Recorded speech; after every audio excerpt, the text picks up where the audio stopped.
Welcome to this deep dive. This is really for you, whether you're just starting to think about pregnancy, maybe you're newly pregnant, or perhaps you're supporting someone close who is. Yeah, and we know there's just so much information out there on prenatal health. It can feel a bit overwhelming. Totally. So our goal today is, well, to cut through some of that noise. We want to pull out the really essential insights, give you some clarity, some things you can actually use. Exactly. We're focusing on prenatal health, which, it's basically the care and the lifestyle choices that help support a woman's health and her baby's development all through pregnancy. It's pretty broad, right? Oh, yeah. It covers physical health, obviously nutrition, emotional well-being, and naturally all the medical check-ins and monitoring. Right, and I think one of the first things to really get is that every single pregnancy is different. It's unique. Absolutely. So prenatal care isn't some one-size-fits-all thing. It's really about tailoring the care to your specific needs with, expert guidance. And it's more than just avoiding problems, isn't it? It's about actually promoting vitality, feeling good, and starting that bond with the baby. That's such a great point. And the research, it's really solid on this. Study after study shows that consistent prenatal care makes a huge difference. Like reducing risks. Definitely. Lower risk of premature birth, Yeah. low birth weight babies, and certain developmental issues too. Think about folic acid. Oh, yeah. Everyone hears about that. Right. And the reason is recommending it widely has drastically cut down neural tube defects. It just shows how this proactive care works. It really hit me looking through the source material just how critical those first few weeks are, that first trimester. Absolutely pivotal. That's when all the baby's major organs start forming. So getting those healthy habits going and seeing a provider early on, it's just so crucial. Precisely. And if you're managing a pre-existing condition, maybe diabetes or a thyroid issue, high blood pressure, that early personalized care is even more important. It helps manage risks. So really, prenatal health empowers you to be part of your own care team. Exactly.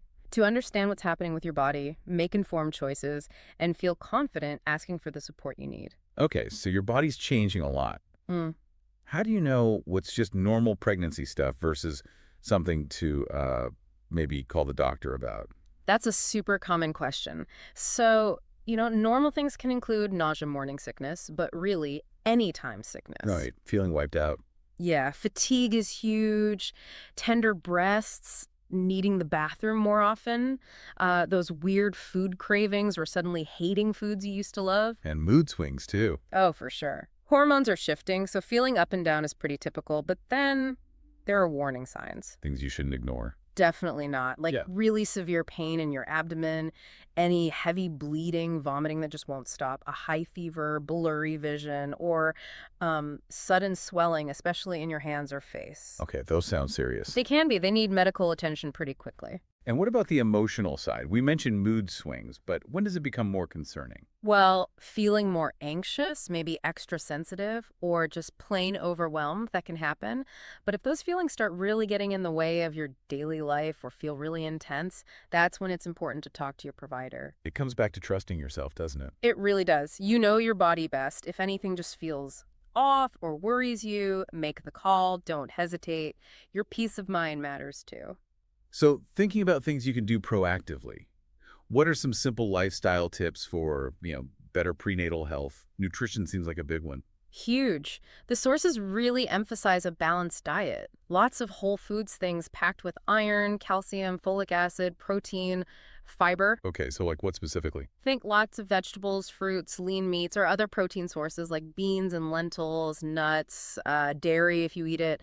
And those omega-3s are important too. Fatty fish, walnuts, flax seeds. And prenatal vitamins, are they essential on top of a good diet? They play a really important role, yeah. Think of them as bridging the gaps, making sure you get enough of those critical nutrients. Like the folic acid we mentioned? Exactly. And also things like DHA for the baby's brain, vitamin D, they just cover the basis. What about moving your body? Exercise. Yes. Gentle, low-impact exercise is fantastic. Things like walking, swimming, prenatal yoga, it's great for stress, helps circulation, even gets your body ready for labor. But check with your doctor first. Always a good idea. Get there okay before starting anything new. And hydration. drinking water. Sounds simple, but it's incredibly important. Water helps make amniotic fluid, keeps digestion moving, helps flush things out. Aim for, say, 8 to 10 glasses a day, maybe more if it's hot or you're active. Okay.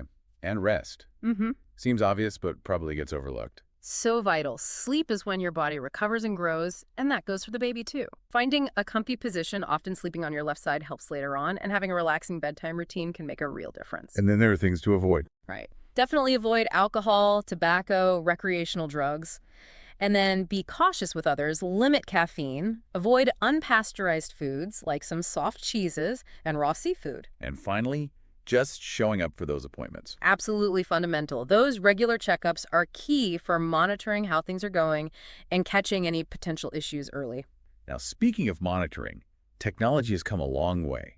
Ultrasounds and screenings seem pretty standard. They are invaluable, really. They let us see how the baby's growing, check development, look for any potential issues, and give that estimated due date. I saw mentions of specific scans, like the neutral translucency. Yeah, that's usually done in the first trimester. Hmm. It measures fluid at the back of the baby's neck and can give an indication about the risk for certain chromosomal conditions. And the big anatomy scan. Right, usually around 20 weeks. That's a really detailed look at all the baby's organs and structure. Very thorough. There's also genetic counseling and testing available. Yes, especially recommended if you're over 35 or have a family history of genetic conditions. It provides more information for making decisions. And screening for gestational diabetes. That usually happens between 24 and 28 weeks. Just a test to check how your body's handling sugar during pregnancy. It's treatable if found. And what if a pregnancy is considered high risk for some reason? Then the care plan gets more customized. Often means more frequent check-ins, maybe seeing specialists, just providing that extra layer of monitoring and support. Something else mentioned was pelvic floor physical therapy. Yes, this is becoming more common, and it's fantastic. Pregnancy puts a lot of strain on those pelvic floor muscles. PT can help keep them strong, support everything, and potentially reduce issues like incontinence after birth. Good to know. And mental health support is part of this too. Increasingly, yes, and it's so important. Screening for anxiety and depression during pregnancy is becoming standard practice, and resources like counseling or therapy are available if needed. It really highlights that prenatal health isn't just the physical stuff. Not at all. Emotional and mental well-being are just as crucial. All those hormonal changes, the physical discomfort, maybe fears about childbirth or parenting, it can all lead to stress, anxiety, sometimes depression. And it's important people know it's okay to feel those things. Absolutely, it's valid. And reaching out, asking for help, that's a sign of strength. Taking care of your mental health is fundamental for you and the baby. So what helps? Leaning on your support system. Definitely. Partner, family, friends. Also, joining prenatal classes or groups with other expecting parents can create a great sense of community. You realize you're not alone. And maybe mindfulness techniques. Yeah, simple things like meditation, maybe journaling your feelings, or just taking a few deep breaths can really help manage feeling overwhelmed. Little moments of calm. So the big takeaway seems to be about being proactive. Right from the start. Every little choice matters. Scheduling that first visit, thinking about your diet, just listening to what your body is telling you. And connects back to the baby's health too. It really does. Healthy moms help create healthy babies, as the saying goes. So being kind to yourself, prioritizing your well-being, you're giving your baby the best possible start. It's about knowing your strength, your wisdom, and also knowing there are resources out there. Thank you for listening to our deep dive conversation, powered by Be Aware, Empowering Women's Health. We'll be back with another episode next week. Till then, stay well and stay informed. Don't forget to like our video and hit that subscribe button to stay updated with our videos. Bye for now.